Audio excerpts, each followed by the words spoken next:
you, Mr Deputy Speaker. The member for Mulka has raised the Aboriginal Justice Agreement in his general business motion, which includes a request for a recommitment by the NT Government to reduce offending and imprisonment amongst Aboriginal Territorians, engage and support in Aboriginal leadership and improve justice responses and services. Mr Deputy Speaker, our government went to the election with 3 commitments: to reduce crime, rebuild the economy and restore our lifestyle. And all 3 commitments are heavily relied upon by our ability to reduce crime, with the reform we have already brought about and the actions that we will undertake this year and into the future. Mr Deputy Speaker, the Territory can't have a strong economy without reducing crime, and the Territory can't have a vibrant lifestyle unless there is a reduction in crime. Ensuring there are consequences and addressing the root causes of crime are our commitments. That is why we are looking at what works and what doesn't work, and we need to be realistic in our approach. It's why we were voted in by Territorians. Mr Deputy Speaker, let me remind the Parliament that the previous Labor government failed to make the necessary investment and prioritisation to achieve the outcomes of the agreement despite the aspirational targets in the agreement. We've heard from the Treasurer that Labor hadn't budgeted funding for programs and projects, and this is another example of that. Labor say that they're going to do things, but in reality, Labor allocated no money to deliver on their commitment.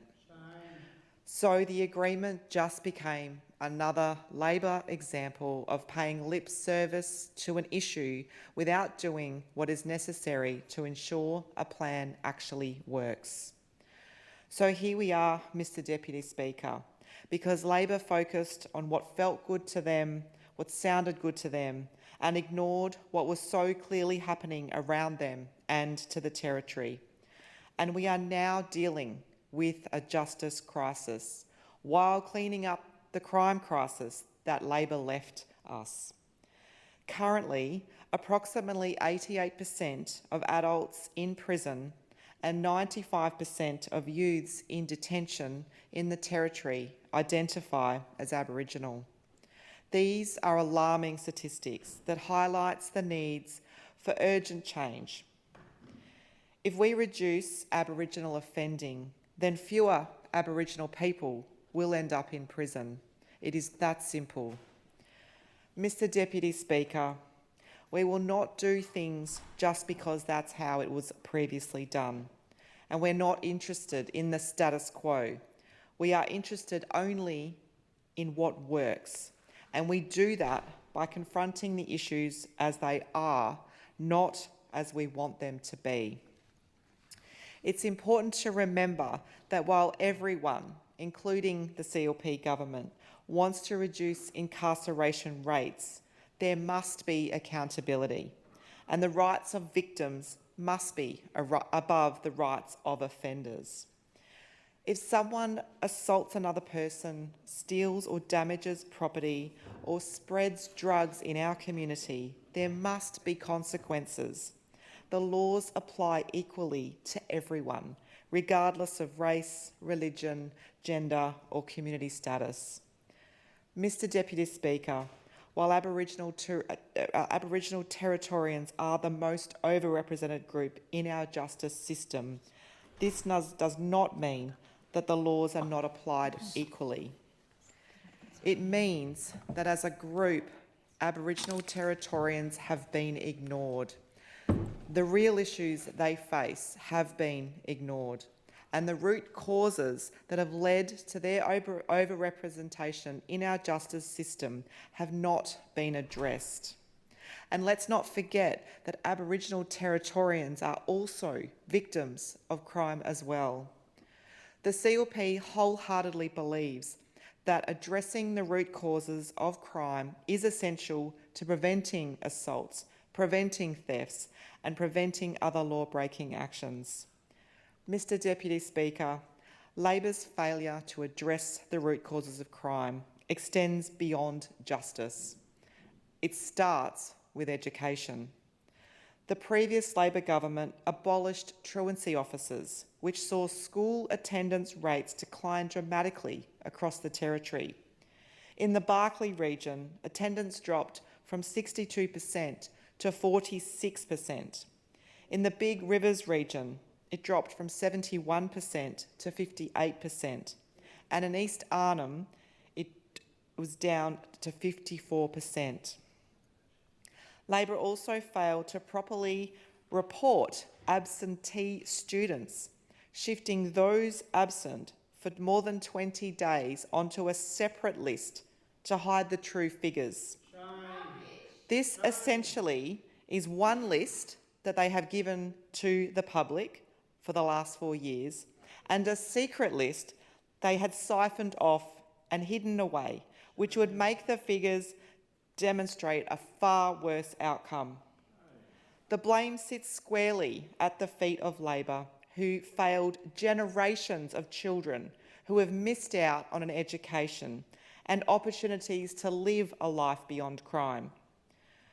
We are fixing this with the introduction of school attendance officers who ensure compliance and hold parents accountable. No parent has the right to deprive their child of an education, and our officers have the power to issue compliance and infringement notices to enforce attendance. These actions are real, that create real change. Additionally, our circuit breaker program is providing targeted intervention for at-risk youth, equipping families with the tools they need to make positive changes and break the cycle of offending. In its first month, this program had already seen success, with 40 active cases receiving intensive support, 27 family responsibility agreements in place, and 6 young people referred to safe places. The CLP will focus on rehabilitation and creating real pathways out of crime. Labor talked the talk, but let's not forget they gutted the Sentence to a Job program, an initiative that gave prisoners the chance to work in the community instead of sitting idle in a cell. Mr. Deputy Speaker, we understand that the key to solving issues also lies in working closely with Aboriginal leadership and communities. Aboriginal Territorians must play a key role in shaping the justice system and solutions that directly affect their lives and their communities. By providing essential rehabilitation programs directed at Aboriginal men, programs that Drug and Alcohol Services Australia run at the Groote Island Centre are an example that accepts self-referrals and referrals by both NT government agencies and non-government organisations, and provides rehabilitation to men who are on bail, parole, or subject to a community corrections order. This is done through structured programs that focus on early intervention and post-incarceration reintegration.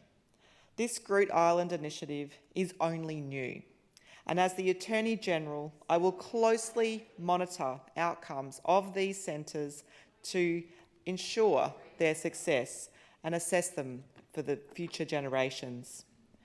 Mr. Deputy Speaker, I conclude by stating everything we are doing is for all Territorians.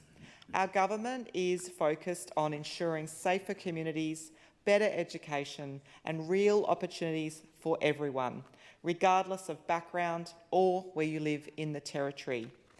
Crime and disadvantage affect us all, and our solutions must work for every Territorian. By tackling the root causes and holding people accountable, we can make the Territory the best place to live, visit, work and invest. Thank you, Member for Brennan. I call